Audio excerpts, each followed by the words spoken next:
அம்மா அவர்கள் இருக்கும்போது ஜெயா டிவியில் நான் செய்தி வாசிப்பாளராக இருந்தேன். அப்போது அம்மா மறைவதற்கு ஒரு ஓராண்டுக்கு முன்பாக ஜெயா டிவியில் நீங்கள் செய்தி நல்லா படிக்கிறீங்க அப்படின்னு அம்மா என்னை பார்த்து நேரடியாக சொன்னது என் வாழ்நாளில் அது மிகப்பெரிய மறக்க முடியாத விஷயம். அதற்கப்புறம் அம்மா உடல்நலம் சரியில்லாமல் மருத்துவமனையில் இருந்தப்போ எங்களுக்கு நாங்கள் அப்போது அமெரிக்க பிரசிடெண்ட் டொனால்ட் ட்ரம்ப் அப்போ தான் எலெக்ஷனில் போட்டியிட போகிறாரு. அப்போ நாங்கள் டொனால்ட் ட்ரம்ப் அப்படின்னு தான் நாங்கள் படிச்சுட்டு இருந்தோம். அம்மா அப்படி ஹாஸ்பிட்டலில் இருந்து எங்களுக்கு சொன்னதாக ஒரு செய்தி வந்தது. அதாவது அதை டொனால்ட் ட்ரம்ப் அப்படின்னு படிக்கணும் அப்படின்னு அந்த ப்ரொனவுன்சியேஷன் அம்மா மட்டும்தான் எப்போவுமே கரெக்ஷன் கொடுப்பாங்க அங்கே. அதே போல் அர்ஜென்டினா ஆர்ஜென்டினான்னு படிக்கணும். இந்த மாதிரியான ஆங்கில நுணுக்கம் நிறைந்த ப்ரொனவுன்சியேஷன்ஸை கொடுப்பாங்க.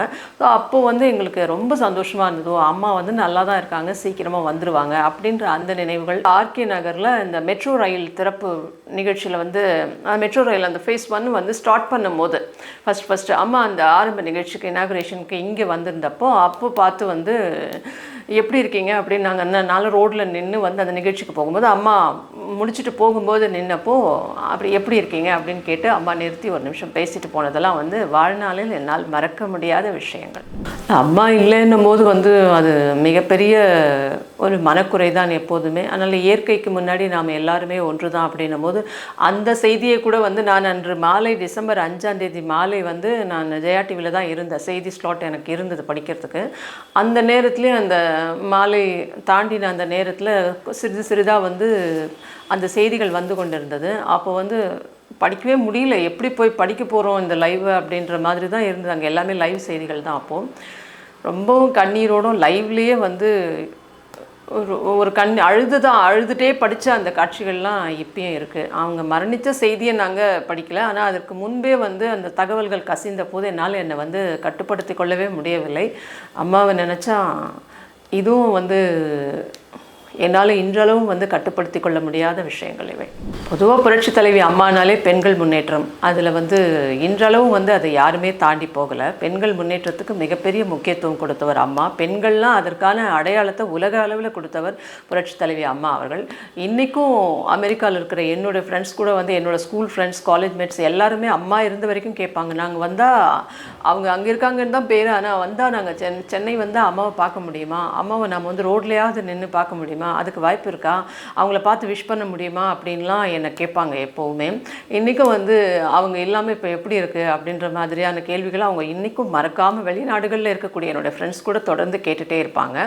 அம்மா அப்படின்னாக்கா பெண்கள் முன்னேற்றம், அனைத்து தரப்பு உலக மக்களின் நன்மதிப்பை பெற்ற ஒரு மாதரசி, பொன்மனச்செல்வி அப்படின்றத, தங்க தாரகை அப்படின்றத தாண்டி அம்மா கொண்டு வந்த விஷயங்கள் அந்த 69% இடஒதுக்கீடு இந்தியாவில் எந்த மாநிலத்திலும் இல்லாத அளவுக்கு ஒரு சமூக நீதி காத்த வீராங்கனையாக 69% இடஒதுக்கீடு அவர் கொடுத்தது.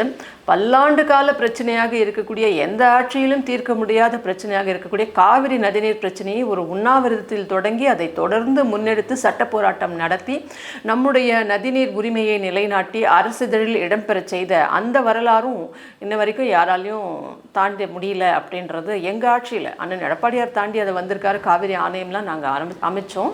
இருந்தாலும் இன்றைக்கி இருக்கக்கூடிய கட்சிகள் யாராலையுமே இந்த மாதிரி மாநில உரிமையை நிலைநாட்டியதில் முதல் முன்னோடியாக அம்மா இருந்தார் என்பது மிகப்பெரிய வரலாறு. அந்த வரலாறு இது வரைக்கும் யாரும் பீட் பண்ணவே முடியலன்ற விஷயங்கள் எல்லாம் அம்மாவினுடைய சாதனை மைல்கல் சரித்திரத்தில் எல்லாமே வைரக்கற்கள் தான்.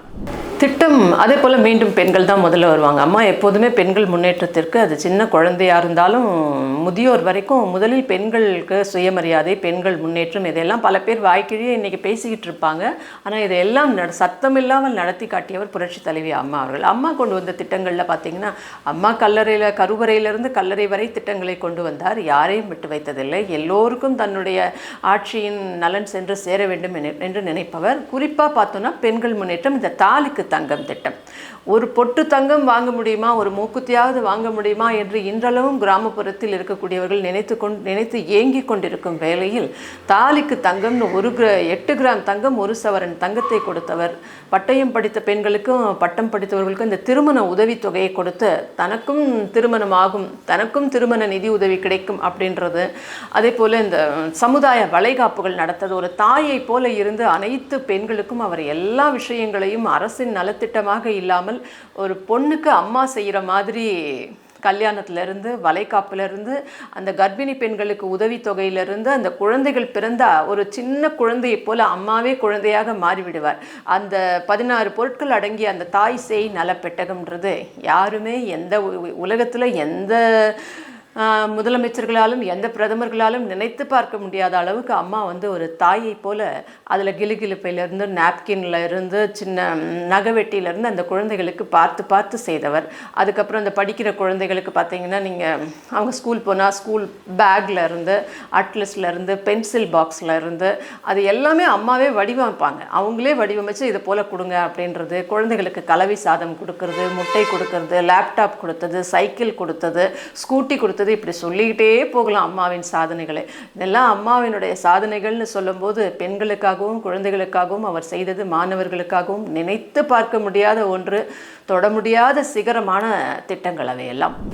பெண்கள் வந்து அம்மா அவர்கள் இன்றைக்கி இருந்திருந்தாங்க அப்படின்னா பெண்கள் இன்னும் பாதுகாப்பாக உணர்ந்திருப்பார்கள். காந்தி சொன்ன மாதிரி நடு இரவில் பெண்கள் வந்து நகைகளோடு வந்து வெளியில் போகும்போதும் அவர்கள் பாதுகாப்பாக திரும்புவார்களே, ஆனால் அப்போது தான் இந்தியா சுதந்திரம் பெற்றதுன்னு சொன்னார். ஆனால் அம்மா அவர்கள் இருக்கும்போது தமிழ்நாடு மிக சுதந்திரமாக, குறிப்பாக பெண்கள் எந்த நேரத்திலும் நள்ளிரவிலும் நடமாடும் அளவுக்கு போலீஸ் பேட்ரோலில் இருந்த பெண்களுக்கு பாதுகாப்பான மாநிலமாக இது இருந்தது. அனைத்து மகளிர் காவல் நிலையம்லேருந்து பெண் கமாண்டோக்கள்லேருந்து பெண்களுக்கு தொழில் ரீதியாக அவர்கள் நிர்வாக ரீதியாக முன்னுரிமை கொடுத்ததோடு இல்லாமல் அந்த திட்டங்கள் எல்லாமே வந்து போலீஸ்க்கு ஒரு 2 வீலர் கொடுத்து நைட் ரோந்து விட்டது உட்பட பெண்களுக்கு மக்களுக்கும் அது வந்து பாதுகாப்பாக இருக்க வேண்டும் அப்படின்னு எப்போவுமே 2 in 1 ஒரு விஷனோடு, தொலைநோக்கு பார்வையோடு அனைத்து திட்டங்களையும் அம்மா அவர்கள் செயல்படுத்துவார்கள். அந்த வகையில் தமிழ்நாடு வந்து பாதுகாப்பான மாநிலமாக இருந்திருக்கும். பெண்கள் முன்னேற்றத்தில் நாம் உலக அளவில் போட்டி போட்டு கொண்டிருந்திருப்போம் தமிழ்நாடு. இப்படி பல்வேறு திட்டங்களை தமிழ்நாட்டுக்காக அம்மா அவர்கள் கொடுத்திருப்பார். குறிப்பாக அம்மா அவர்கள் இன்றைக்கு இருந்திருந்தால் இந்த விடியா மாடல் திமுக என்று பொய் சொல்லிக்கொண்டு மக்களுக்காக நாங்கள் இருக்கிறோம் அப்படின்னு சொல்லக்கூடிய இந்த திமுக இருக்கிற இடமே தெரியாமல் போயிருக்கும். நிச்சயமாக நான் மாத்திரம் இல்லை, அம்மா இந்த தமிழ்நாட்டை பொறுத்த வரைக்கும் 8 கோடி மக்களுமே அம்மாவை மிஸ் பண்ணுறாங்க. தினம் தினம் வந்து மிஸ் பண்ணுவாங்க. எல்லாருமே ஆசிரியர்களாக இருந்தாலும் சரி, அரசு ஊழியர்களாக இருந்தாலும் சரி, மாணவர்களாக இருந்தாலும் சரி, மீனவர்களாக இருந்தாலும் சரி, சின்ன குழந்தைகளாக இருந்தாலும் சரி, பொதுமக்கள் அனைவருடைய பேச்சுமே ஒரு மழை வந்தாலும் சரி, ஒரு புயல் வந்தாலும் சரி, ஒரு பேரிடர் வந்தாலும் சரி, இந்த மாதிரி கஞ்சா கலாச்சாரம், போதை கலாச்சாரம், பெண்களுக்கு பாதுகாப்பு இல்லாதது, கொலை கொள்ளை, செயின் பறிப்பு எல்லாம் இன்னைக்கு இந்த விடியா திமுக ஆட்சியில் தலைவிரித்து ஆடுற இந்த சூழ்நிலையில் இந்த 4.5 வருஷமாக மக்கள் சொல்கிற ஒரே ஒரு விஷயம், மக்கள் நினச்சி பார்க்குற ஒரே ஒரு விஷயம் முதல் எடுத்த உடனே அம்மா தான். அந்த அம்மா மட்டும் இப்போ இருந்திருந்தா இப்படி நடந்திருக்குமா அப்படின்றது தான் அனைத்து தரப்பு மக்களின், ஆண்கள் பெண்கள்னு தமிழ்நாட்டில் இருக்கக்கூடிய 8 கோடி மக்களின் பேச்சும், குழந்தைகள் உட்பட அம்மா இருந்திருந்தால் எவ்வளோ நல்லா இருந்திருக்கும் அப்படின்றது தான் எல்லாருடைய எண்ணமாக இருக்கிறது. அப்போ நான் மட்டும் அதில் விதிவிலக்கா என்ன? நிச்சயமாக மிஸ் பண்ணுவோம். நாங்கள் பீச் ரோட்டில் போனாலும் சரி, தலைமைச் செயலகத்தை தாண்டி போனாலும் சரி, எங்களுடைய தலைமை கழகத்துக்கு போனாலும் சரி, அம்மா நினைவகத்தை பார்க்கும்போதும் சரி, எங்கே போனாலும் அம்மாவுடைய சிலையை எங்காவது எங்கள் தொகுதிகளில் பார்க்கும்போதும் சரி, நிச்சயமாக ஒரு நிமிடம் கண்ணீரை அடக்கி கொண்டு தான் தாண்டி செல்வேன். அந்த அளவுக்கு அம்மாவின் நினைவு அனைத்து தரப்பு மக்களிடம் இருக்கிறது. என்னிடம் அளவுக்கு அதிகமாகவே எப்போதுமே உண்டு. ரொம்ப ரொம்ப ரொம்ப மிஸ் பண்ணுறீங்களான்னு கேட்குற வார்த்தையே தப்பு. அம்மா இருந்திருந்தால் பெண்கள் இன்றைக்கி எப்படி இருந்திருப்பாங்க, அனைத்து இந்திய அண்ணா திராவிட முன்னேற்ற கழகத்தின் நிரந்தர முதலமைச்சராக அம்மா இருந்திருப்பாங்க அப்படின்ற ஒரு எண்ணம் எங்களுக்கெல்லாம் எப்போதுமே உண்டு, தமிழ்நாட்டு மக்களுக்கும் உண்டு. மிஸ் பண்ணுறீங்களான்னு கேட்கவே கேட்காதீங்க. என்கிட்ட மாத்திரம் இல்லை, எல்லாருமே தான் மிஸ் பண்ணுறோம். அதில் எந்த சந்தேகமும் தேவையே கிடையாது. ரொம்ப ரொம்ப மிஸ் பண்ணுறோம். பெண்ணினத்தின் பேரரசியை யாராவது நினச்சி பார்க்காம இருக்க முடியுமா? அண்ணன் அவர்கள் ஆட்சிக்கு வந்தார்னா, அண்ணன் எடப்பாடியார் 2026 மீண்டும் எப்போது ஆட்சிக்கு வருவார்னு ஏங்கிக்கிட்டு இருக்காங்க பொதுமக்கள் உட்பட. ஆட்சிக்கு வந்தார்னா அண்ணன் அவர்களுடைய 7.5% மருத்துவ இடஒதுக்கீடு, 11 மருத்துவக் கல்லூரிகள், பாதுகாக்கப்பட்ட வேளாண் மண்டலம், தலைவாசல்ல கால்நடைகள் உட்பட அம்மாவை போலவே கால்நடைகளுக்கும் அதனுடைய முன்னேற்றத்திற்கும் பெண்கள் முன்னேற்றத்திற்கும் விலையில்லா மிக்சி கிரைண்டர் கொடுத்தது, ஆடு மாடு கோழி போன்றவற்றை கொடுத்தது, வீடுகளுக்கு தொகுப்பு வீடு, பசுமை வீடுன்னு அம்மா எப்படி அனைத்து தரப்பு மக்களுக்கும் உதவியாக இருந்து அனைத்து தரப்பு மக்களின் நெஞ்சங்களிலும் நீங்காத இடம் பெற்றிருக்கிறார்களோ அம்மா அதை போலவே அண்ணன் எடப்பாடியார் மீண்டும் ஆட்சிக்கு வந்து அவருடைய திட்டங்கள் மூலம் மீண்டும் நாங்கள் எப்போது அம்மாவை காண்போம் என்று நான் உட்பட தமிழ்நாட்டு மக்கள் அனைவரும் எதிர்பார்த்து காத்து கொண்டிருக்கிறோம்.